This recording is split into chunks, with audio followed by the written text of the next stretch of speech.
Hola, amigas. I'm Norma, your host here at the Latinas en Libros Book Club, and I'm thrilled to introduce to you a dear friend of We All Grow, award-winning journalist and editor, Raquel Reichard, author of The Self-Care for Latinas.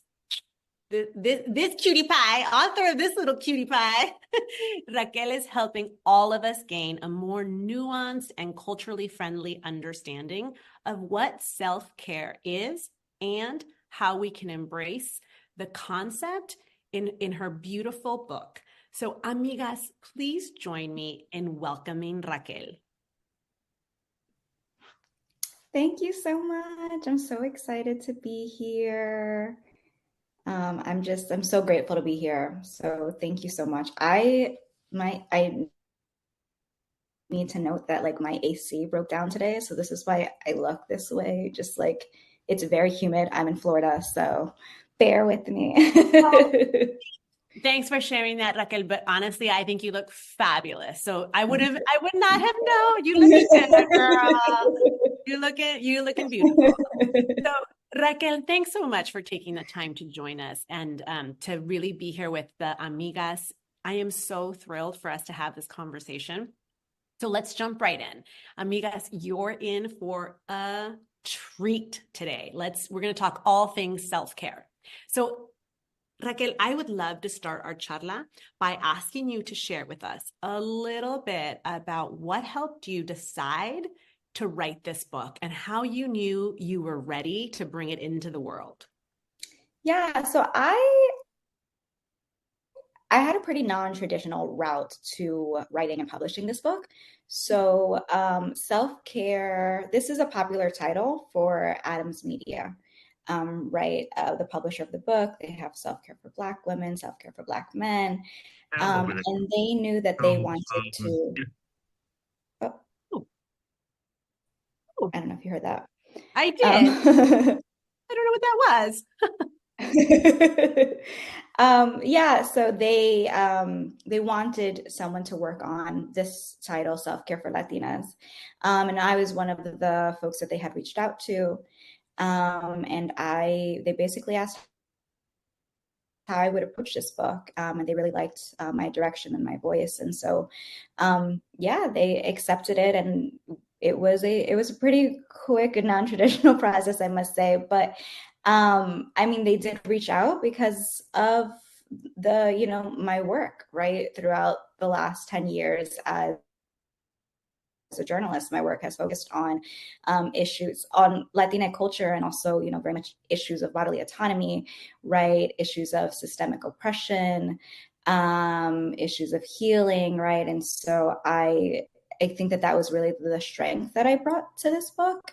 I think that with the previous iterations, right, of this book, right, for the different demographics, I think it maybe focused more on the practices, the self-care practices. And I think my greatest attribution is also contextualizing why we need to, why we need to adopt these tools, right? Why we need to add them to our toolkit, to our self-care toolkit. Yeah. That part, so important. The contextualization of why self-care is important, I think is a thread that you carry beautifully throughout the book in very digestible and friendly ways. So I was sharing, amigas, I was sharing with Raquel before we got onto the call that I think many of you know, I'm on my own healing journey, and a lot of the books that I have read sometimes are a little dense, sometimes can be very alienating. And one of the beautiful things about this book is that it feels like your homegirl is like, okay, and then but for real, this is why you need to do this. And here are some ways that you can take care of yourself. Yeah, it's beautiful. I love it. So Raquel, on page 15, you write, self-care is what allows us to survive life's seesaw so that we can create big, beautiful lives despite it all. Can you share with us a little bit about how you used some of the tools in your book to help battle the imposter syndrome that you experienced while you were writing it? Yep, absolutely. Yeah, I start this book with like a letter to the reader, Mhm. and I note that I very much use these, tools in my own life, and that I actually needed to lean on a few of them while writing this book, right? Because imposter syndrome crept in, right? And in a lot of ways, it was just asking me, who am I? Who am I to write this book, right? You are not a psychologist, right? You're not a licensed therapist. You are not, I've never identified as a healer, right? And so it's like, who am I to write this book?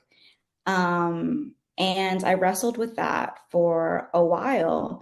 And I think, you know, there's definitely a few practices I think I leaned on from like, just like, whether that be like breath work, right? To like bring me back to the present moment, or sort of like this resistance of perfectionism, right? So allow myself to free write. Um, but I think the biggest help for me was phoning a friend for validation, right? And like leaning on friends who reminded me, like, yeah, you're not you're not a therapist, right? But you have spent your entire career doing work around colonialism, right? Writing about colonialism, writing about anti-Blackness, writing about Marianismo, writing about how the hypersexualization of Latinas impacts us, mind, body, and spirit, right?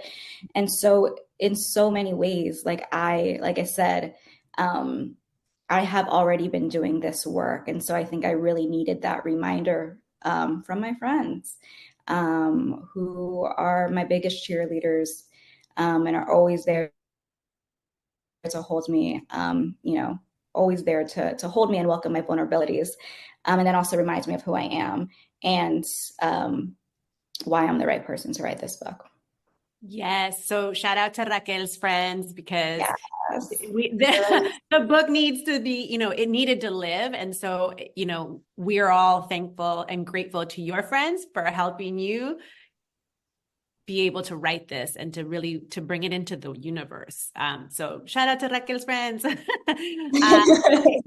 So, so listen, so for the amigas who haven't read the book yet, can you tell us a little bit more about what your understanding of self-care is and how did you land on that definition?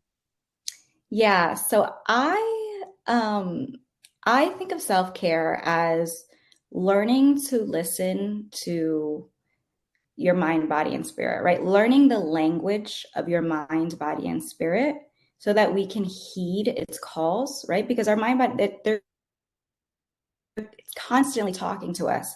It knows what it needs, and it shares that with us throughout the day. But it's a foreign language, right? It's a language that we aren't all taught.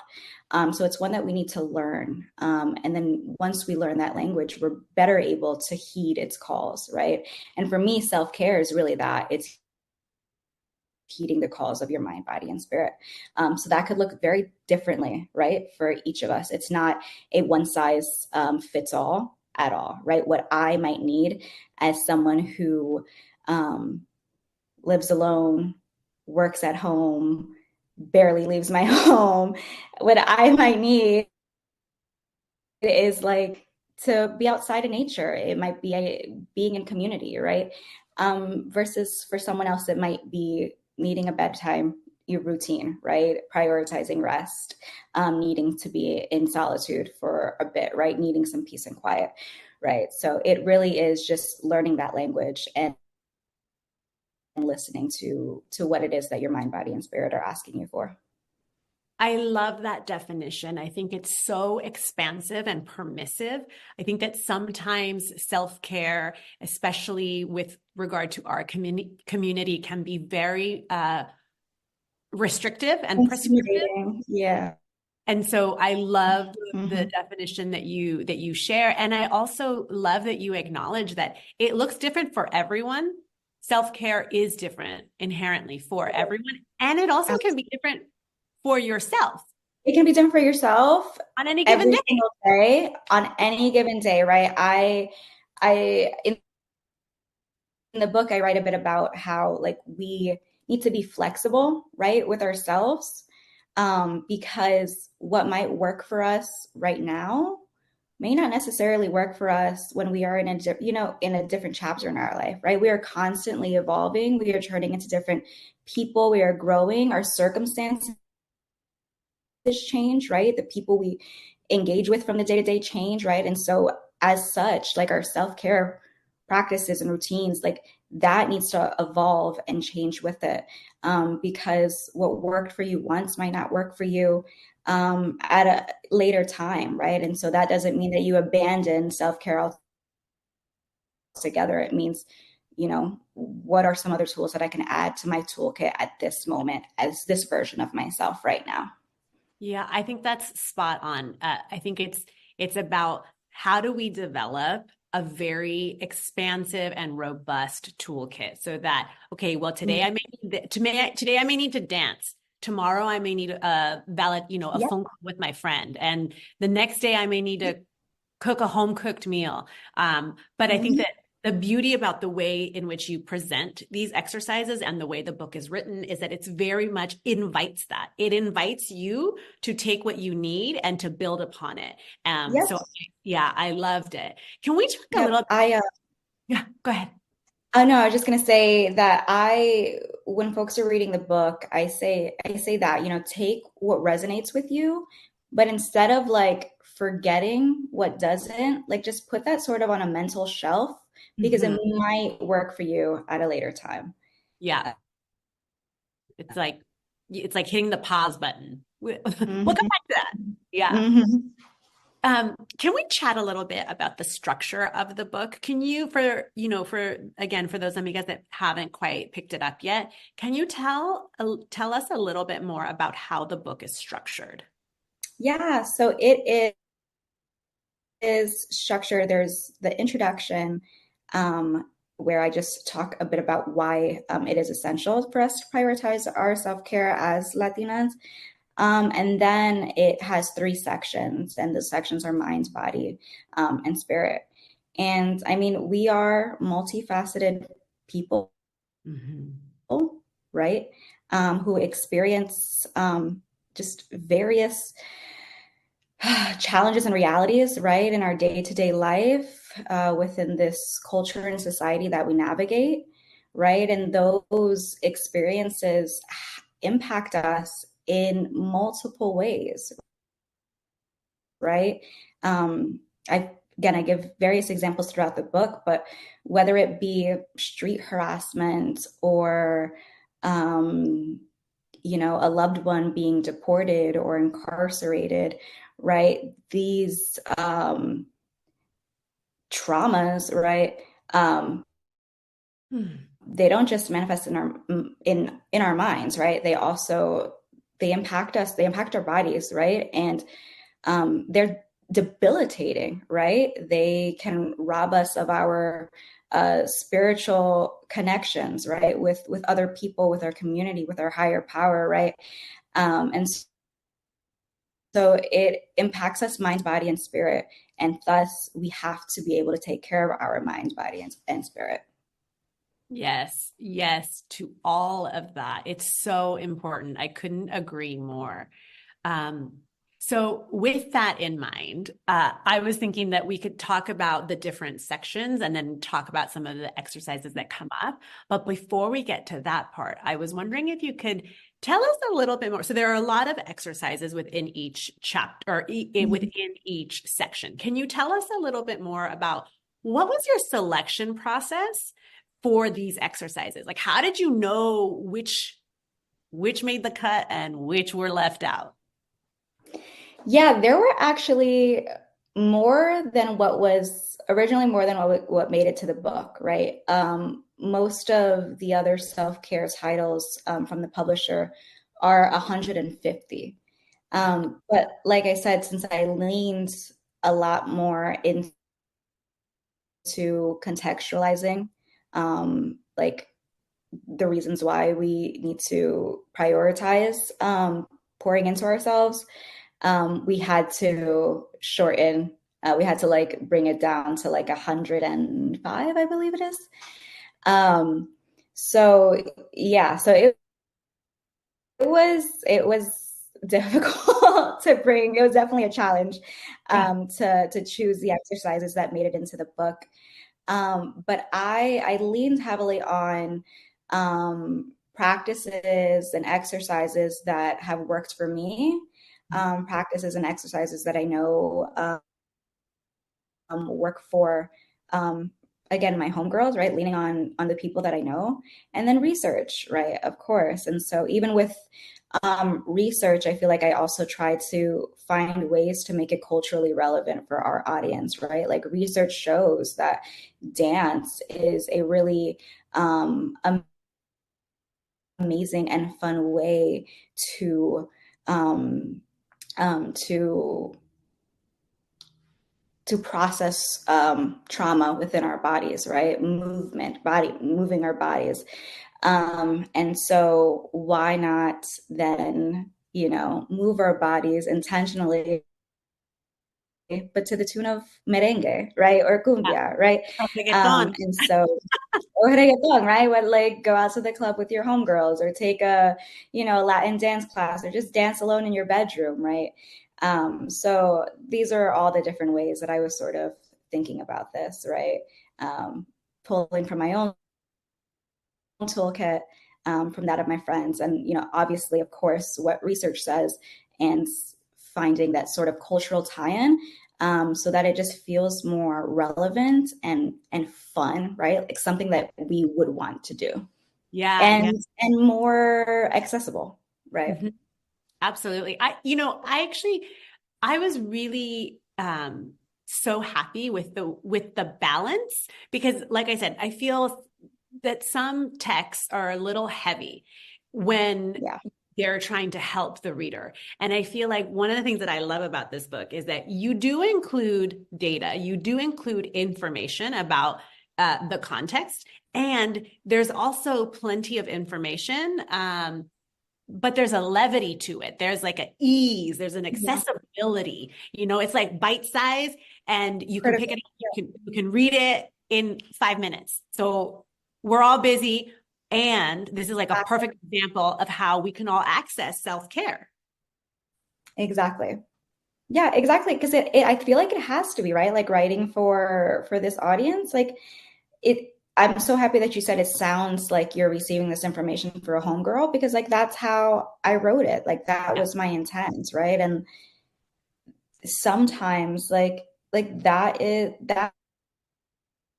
that's what you need, right? You need that sort of levity to at least get you engaged, right? I think that with all of these are all really big topics, right? I talk about resilience fatigue, I talk about hypersexualization, I talk about religious trauma. Like these are all topics that there are books about them, right? So Yes. I want this to be also an introduction for like the reader to continue to explore. If something resonated with them, if something like was like, ooh, like I actually never thought about that, or ooh, this might be something I need to work on. Like, let this be a place where you start and then continue to do that, work. Because there's amazing work that exists, around all of these topics. But I wanted to present this in a way that felt introductory, um, but also it gave you um, the tools and the steps to like work on it now, right? Before even diving into, a more lengthier book on topic. Yeah, and I'll ask, can I just add to that for those amigas who are thinking, I'm well into my healing journey, I do a pretty good job of taking care of myself. I feel like Raquel's point that it's meant to be sort of in some ways introductory. I want to make sure that readers understand that it's also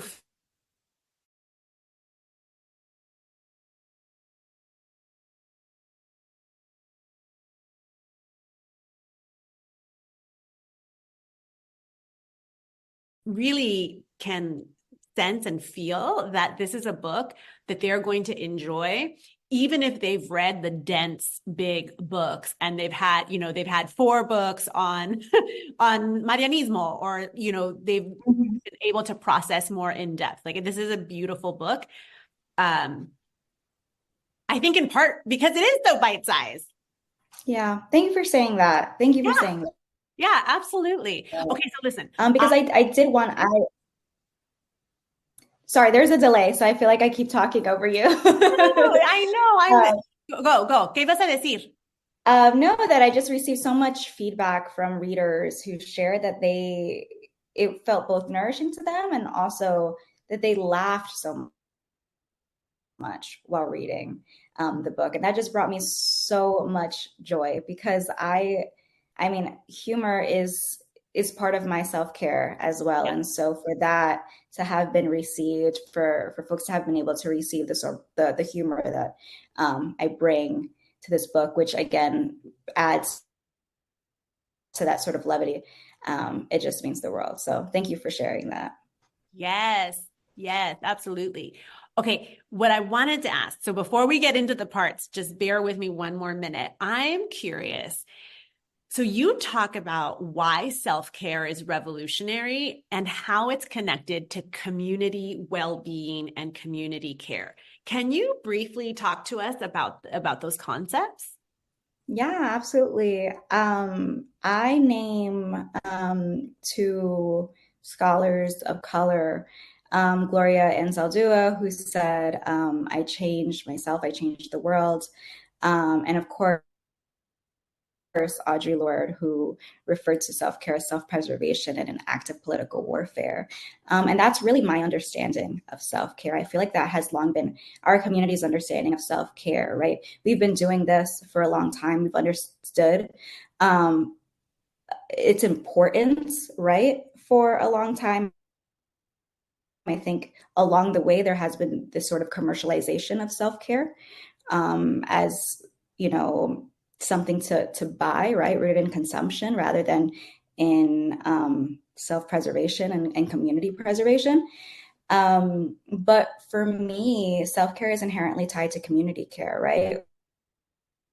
When I pour into myself, I can more sustainably pour into my community, right? Whether that means being there for a loved one, a niece, a parent, or movement work, right? If we are inspired to do movement work, right? Our self-immolation serves no one. It doesn't serve us, and it doesn't serve our folks. And so, yeah, for me, self-care it's intrinsically tied to community care. And it also, just thinking about the next generation, right? When as a young person seeing someone, it like that's what it was for me, right? Like watching, I think the person who gave me permission to take care of myself and prioritize my needs was being able to see my aunt do that, right? She was the first person who showed me that that was even acceptable or possible, right? And so when we do that, we offer that to the next generation as well.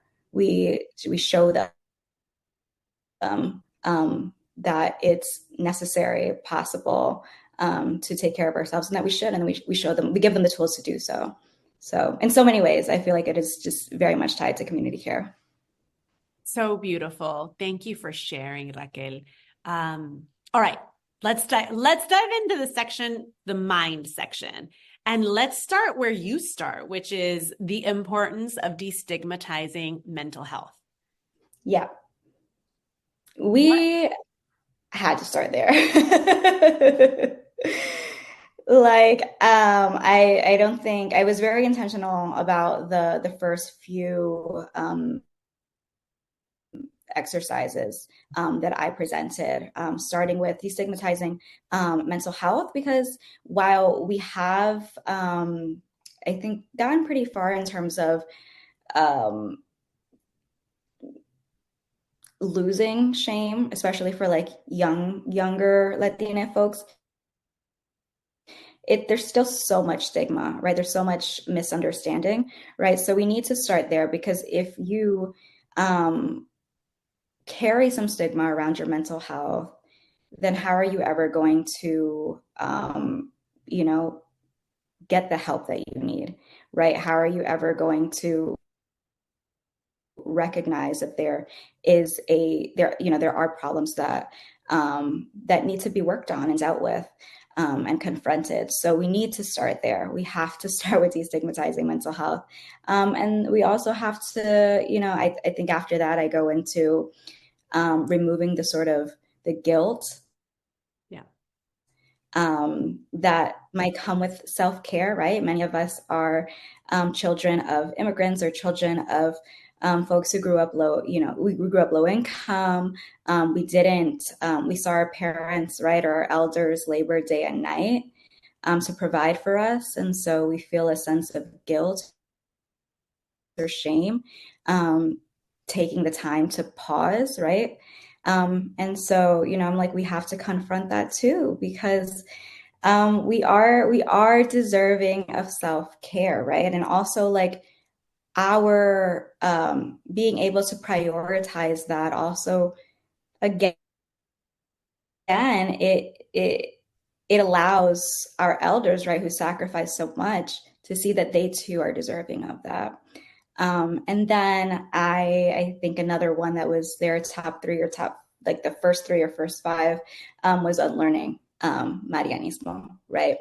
This culture that, of course, teaches us to be self-sacrificial, which is the opposite, right, of self-care, right?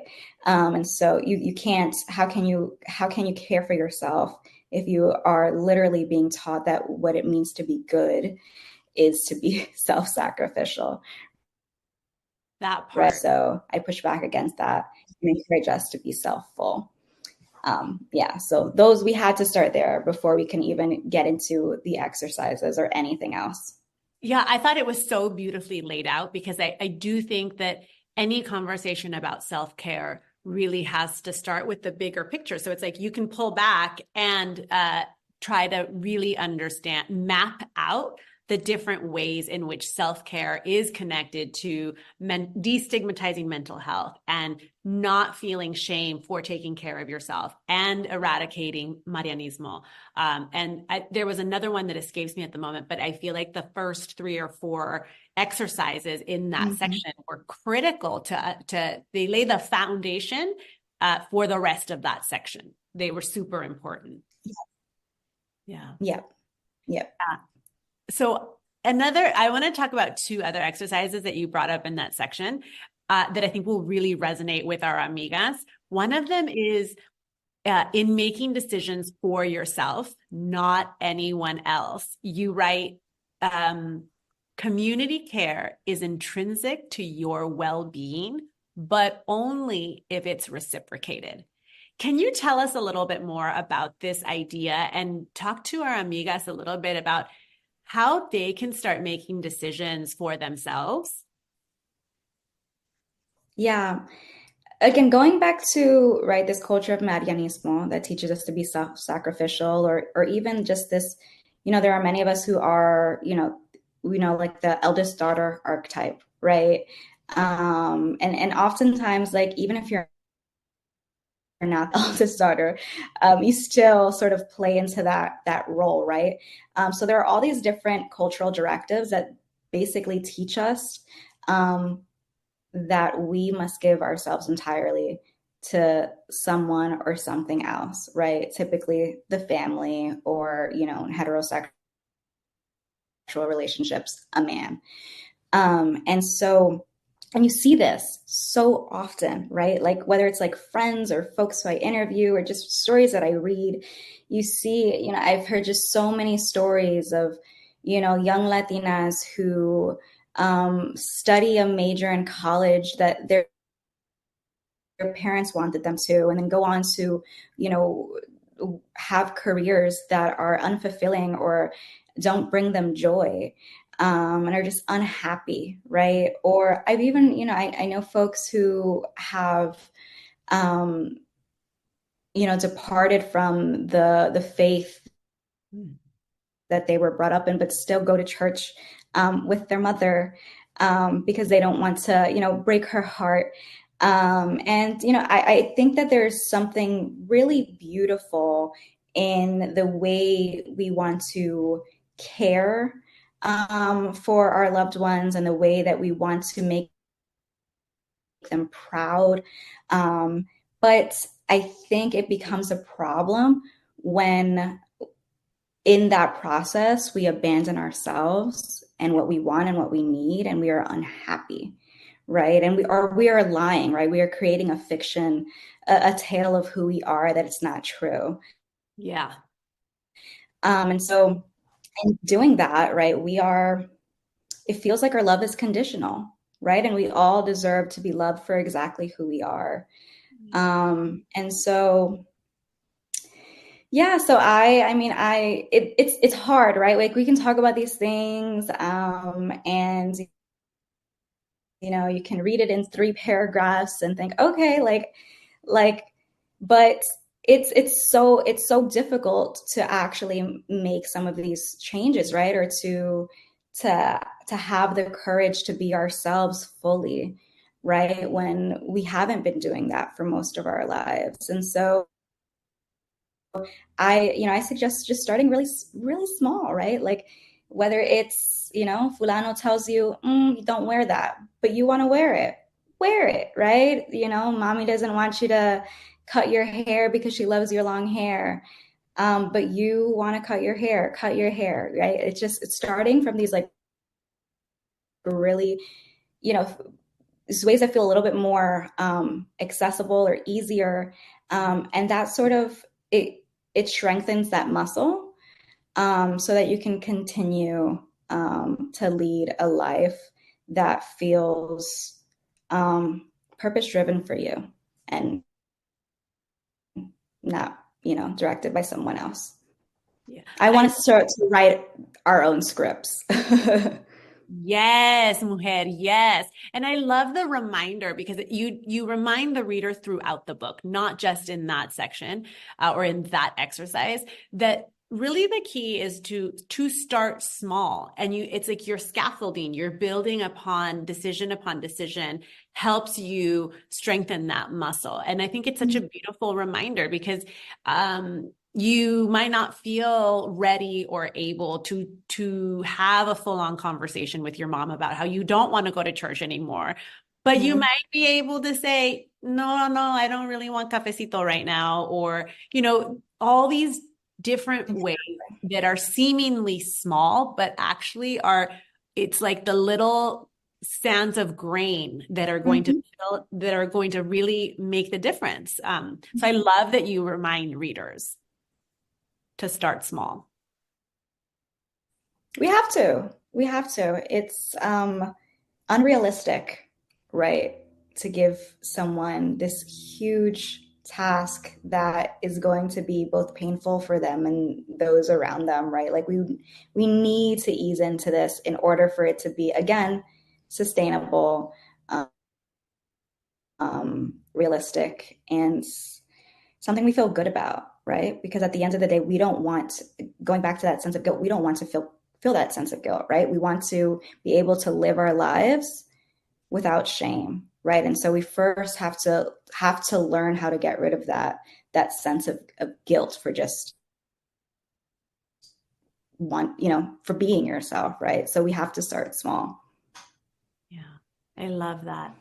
Okay, so can we please talk about one of my favorite exercises in the book? It's called Phone a Friend for Validation. So I found this exercise, the Phone a Friend for Validation, to be so incredibly eye-opening and helpful. I had never seen anything so step by step around this topic. Can you tell our amigas a little bit more about one, why validation from our amigas is important, and also how we can go about actually seeking it from our friends?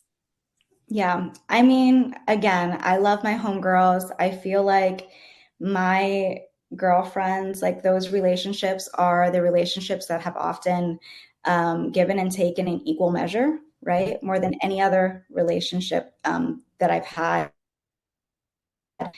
Our homegirls is where I feel most, my homegirls is where I feel most at home, right?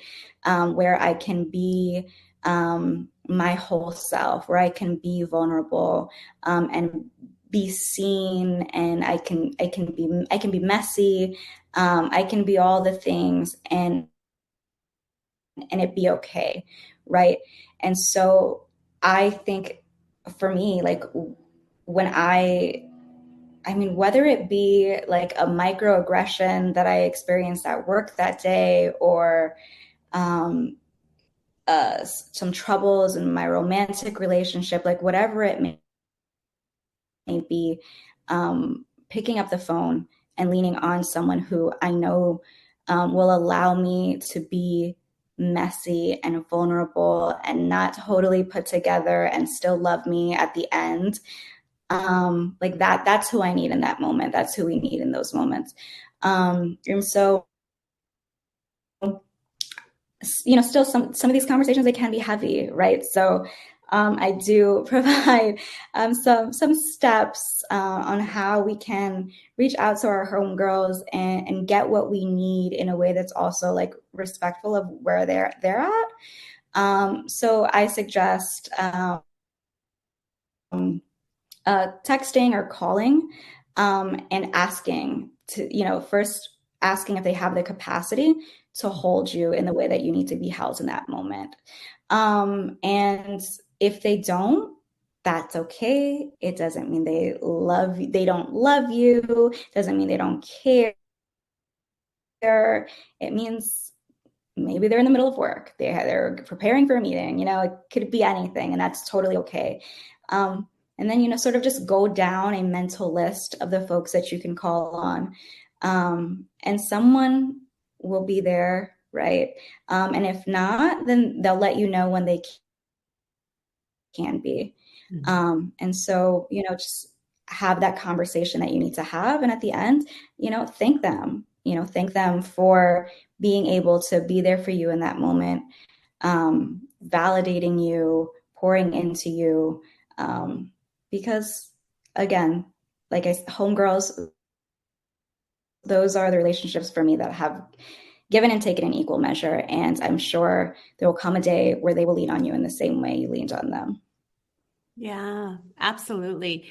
I think that I think maybe as I was reflecting and hearing you speak about this exercise, I think one of the reasons why it was so profound for me is that I think that many of us, and myself included, at times sort of struggle with figuring out what's appropriate amount of sharing and how and when. And so what I loved about this exercise was that I felt like you really laid it out and you gave us some bullet points and, like a to-do checklist, which I was like, oh my gosh, everybody needs this. I need I need my children to understand how to ask for help in this way.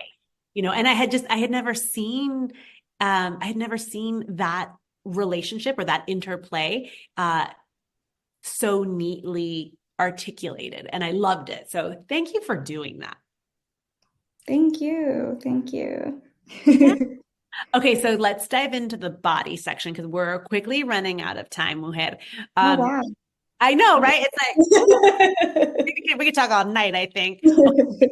So you start the body section with dance exercise. And if you know me, you know that I love to dance. I'm like in the car, in Yeah. line, in Yeah. the chair. I So love to dance. yes, girl. So this exercise really spoke to my heart, and it got me a little curious to know why you decided to start this section with dance in particular, because I felt like there were so many great exercises in this section of the book. And so I was just curious, like, can you tell us a little bit more about the role of dancing in self-care? Yeah, for me, I think I wanted to start there because while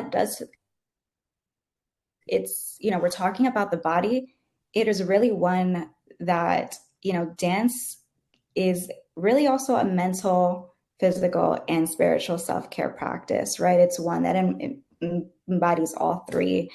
When we dance, like I said, we help release release trauma in our bodies. When we dance, we can improve our heart health, right? Get stronger.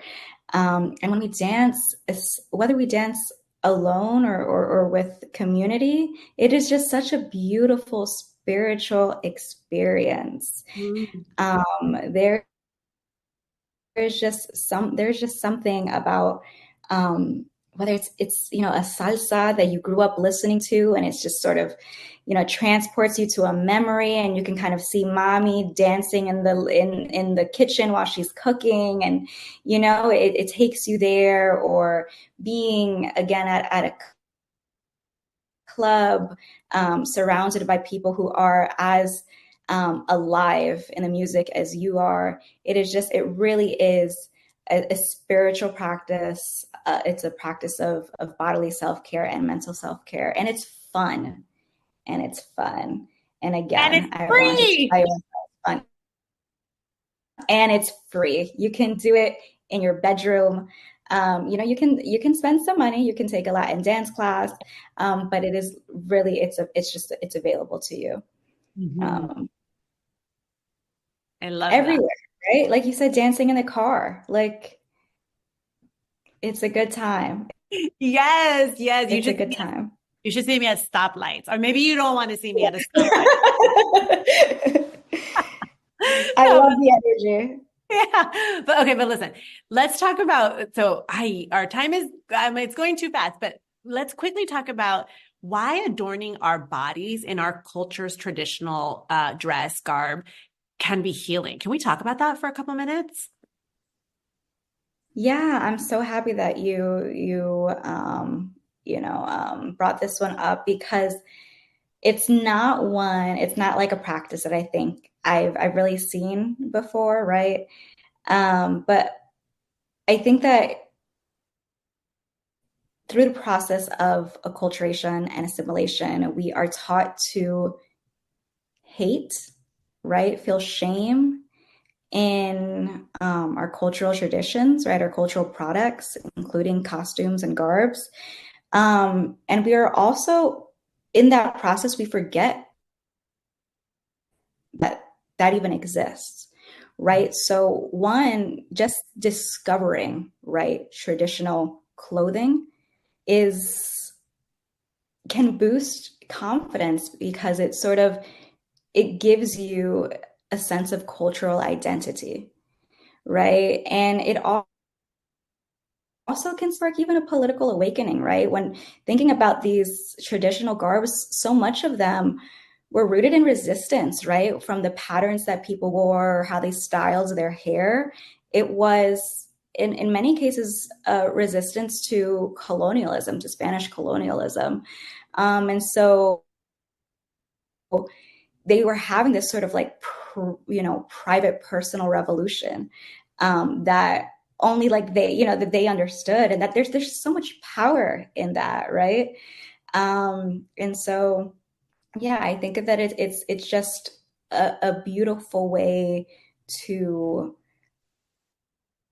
adorn your body physically, right? Because it's also gorgeous, but to also build confidence, and a sense of political purpose, to have that your own sort of personal rebellion, right, on your body, on your back.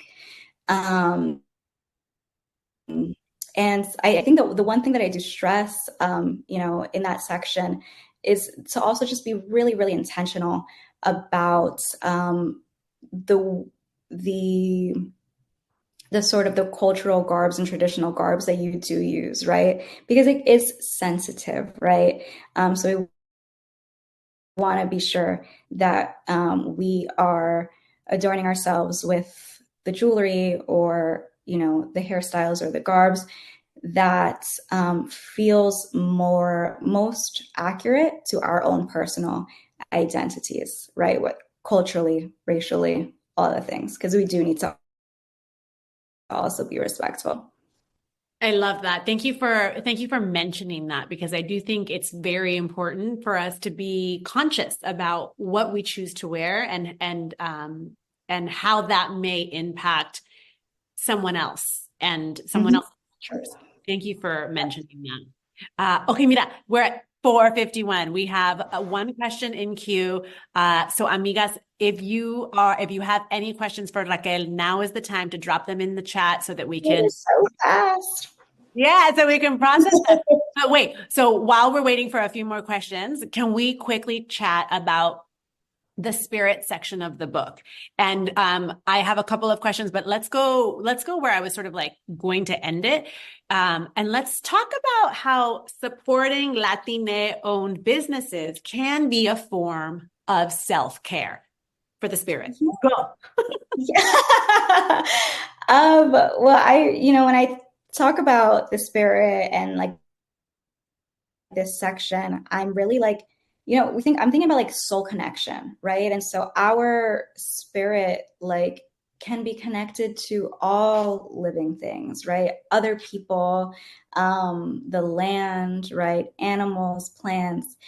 And so our spirit really craves that connection. And I think in supporting Latina-owned businesses, you are connecting to your community and you are pouring into your community in amazing ways, right? When you financially invest, right, in that business, right, with just whether it's like a restaurant that you eat at, or a small owned shop that you buy from, you're financially investing in that business, right? And that investment allows that owner to then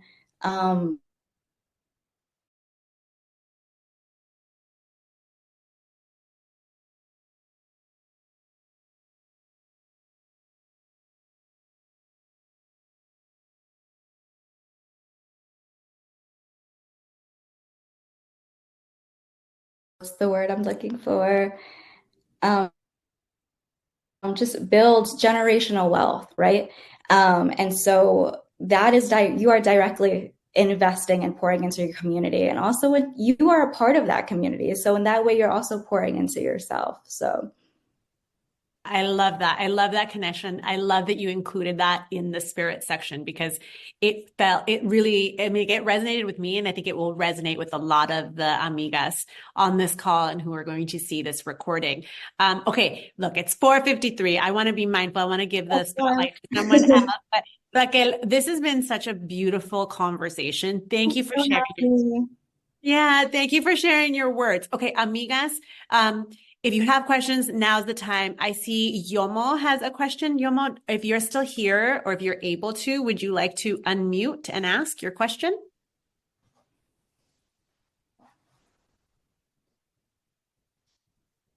Hi, you're on mute. Hola, hola. I'm like having some self-care while watching y'all talk about self-care. Yes, I love to see it.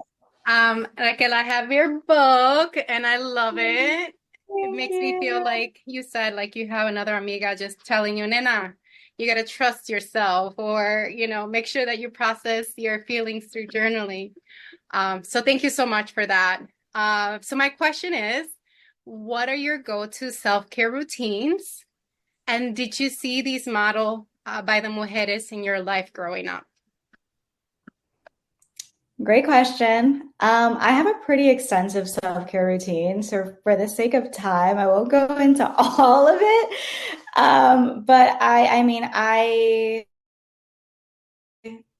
prioritize rest. I have a bedtime routine that I am very strict with and stick with. Pouring into myself with like my skincare routine, moving my body, because again, I work from home. I'm sitting down. I'm a writer. So I have to be really intentional about taking breaks and moving my body and getting outside, right? So those are definitely biggies for me. And also being in community is absolutely essential to my self-care, whether that is going to my nephew's basketball games, high school basketball games, or this weekend I'm going bird watching because that's what I do. I'm a Florida girl. I'm going bird watching with some homegirls. But community is absolutely, absolutely essential for me. Remind me what the second part of your question was.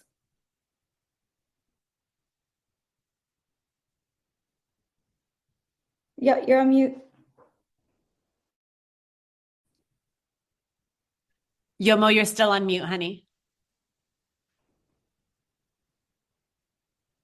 Sorry, I had to There be given permission to get unmuted. So my the follow-up question is, did you see um these self-care routines modeled by the Mujeres in Your Life? Not gonna lie, like reading this and looking at all of these different self-care modalities, it made me excited, but it made me sad because I didn't see this modeled by my mom or my abuela, bisabuela.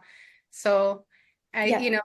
I mean, I hope that you understand that this book is just, it's more than just a book. We're reminding our community the importance of self-care for ourselves and just for everyone around us. So thank you. Thank you. Yeah, no, I didn't see this reflected at all growing up, not from the women who raised me, right? Not from my mother, not from my abuelitas. I saw the opposite, right? I saw them toil day and night. I saw them not have friends. I saw them, their sole role was to be a parent, right? Secondary, like a wife, right? But it really is just like to be the heart and soul of the family. And it wasn't until I went away to college and I moved to New York for college, and I stayed with my aunt who was married, but her marriage looked nothing like my mom and my dad, in the sense that she had friends and she went out with her friends and she got dressed up to hang out with her friends. And I was blown away, and just seeing her regularly get her hair done, right? Versus with my mom, it was, when she could, maybe like once or twice a year. And so it was a beautiful awakening. It showed me that this is a possibility, and that it doesn't make you a bad person to prioritize what you need mentally, physically, and spiritually. So Thank you. shout out to my tia.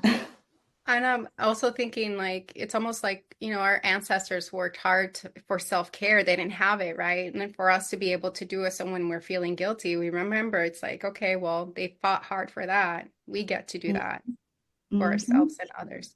Okay. Thank you. Thank you. Thank you, Yomo, for those questions. Priscilla, are you still here?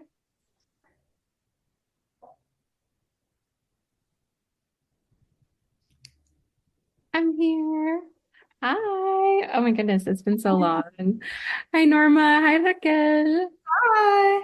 Oh, I know we've been on email, so I was like, I just had to come and support. But I heard you're here too.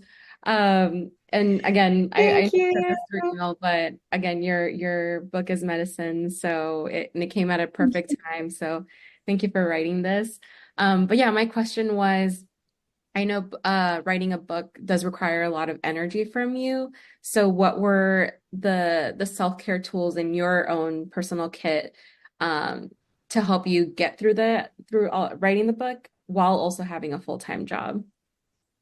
It was very hard. It was very, very difficult. And I will also say the process for writing this book was a lot quicker, I think, than it is for a lot of other folks. I think I signed a contract in February and it was due in June. So I started it in March. So it was 3 months where the manuscript is due. Wild. And so, yeah, absolutely wild.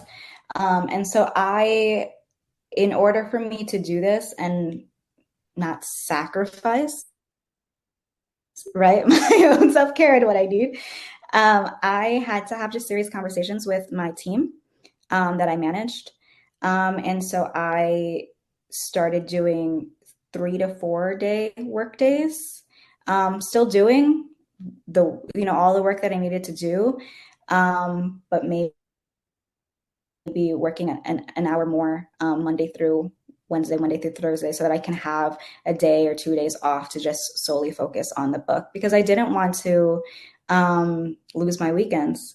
I mean, of course, I had to sometimes, but like I did not want to work 7 days a week. Like that is, I can't write a book about self-care and work 7 days a week. That was just not going to work for me. Um, so I just had to find these other ways. And again, just leaning on understanding, like, writing and then being able to say, okay, what I did today was enough, because it has to be enough, because I'm done. I need to tap out. And being able to, again, understand what it is that I needed in those moments, whether that was, I'm going to watch mindless TV, I am going to go to sleep, or I need to go out and hang out and shake my ass, like whatever it is that I needed in that moment. So yeah, that's how I kept myself sane, and able to do this work in a way that I felt it deserved, and that I deserved. Yeah, for sure. Well, you did amazing, so congratulations. Thank you so much. Thank you. Thank you, Priscilla, for the question. Raquel, we are at time. We're at 5:02. I want to be very mindful of your time and your energy, and the time and energy of our amigas on this call. So I'm going to say thank you so, so much for sharing space with us today, for writing the book. And I want to remind amigas, if you haven't picked it up yet, what are you waiting for? Like, go. Andale, right now. Ahorita. And there's a link. Yeah, there's a link in the chat that you can go, you can get it from the Fabian Flores bookshop. But Raquel, again, thank you for being here. Thank you for writing this book and for not compromising your own self-care for community care. So I want to give you a big shout out for that. I also want to thank Gabi for all of her support behind the scenes to make this conversation happen. And amigas, thank you for being here. We know that you could be anywhere. We know that your time is precious. We know that you have a million things to do. So from the bottom of our corazón, thank you for joining us today in this beautiful discussion and conversation about self-care. Just a reminder, these conversations happen once a month. So please join us, come back. And if you haven't picked up the book, please pick it up. I think you are going to really, really enjoy this book. Bueno, Raquel, thank you. We will see you soon. And buenas noches. This was wonderful. Thank you so much. This was so beautiful. I appreciate you all. Thank you.